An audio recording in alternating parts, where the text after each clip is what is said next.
Ahmad a laissé derrière lui beaucoup de ses proches et leur image ne cesse de le hanter.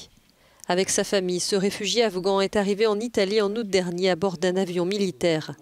Il témoigne à visage découvert, mais préfère garder l'anonymat pour son nom. Les autorités italiennes n'ont permis le rapatriement que d'un nombre limité de personnes. 2 de ses sœurs sont restées à Kaboul. Depuis que les talibans ont pris le pouvoir, elles vivent dans la peur, retranchées chez elles.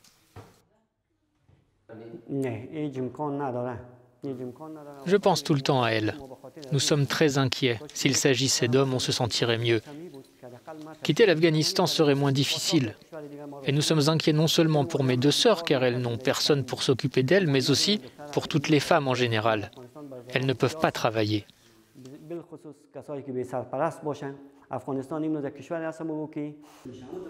Sa famille appartient à la minorité chiite des Hazaras, une communauté depuis longtemps persécutée par les talibans et le groupe État islamique. Les événements récents n'ont fait qu'ajouter des souffrances à une vie déjà difficile. Ces 4 dernières années, je n'avais jamais quitté Kaboul pour retourner dans ma ville natale. J'ai entendu qu'une centaine de personnes de notre communauté avaient été décapitées par les talibans. Depuis qu'elle est en Europe, la mère d'Ahmad ne parvient plus à sourire. Chaque jour, elle parle au téléphone avec ses 2 filles restées en Afghanistan.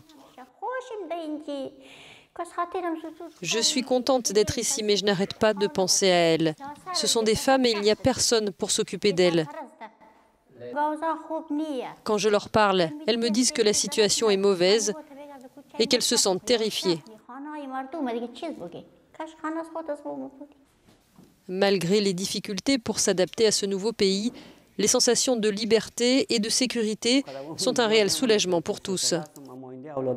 Je pense au futur de mes enfants. Ici, ils ont la chance de pouvoir étudier et d'avoir un avenir. Mais surtout, être ici leur permet d'être en sécurité. Notre vie n'est pas en danger. Les 5 enfants n'ont jamais vécu sous le régime des talibans, mais leurs rêves se sont soudainement brisés.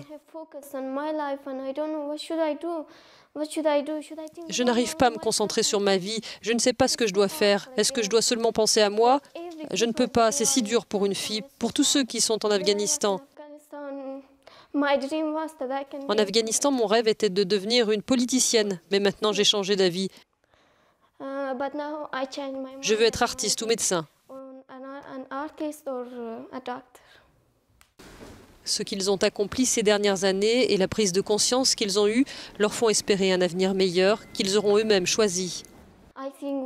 Je crois qu'un jour j'irai en Afghanistan et que je pourrai aider mon peuple et mon pays. J'y crois. I believe it.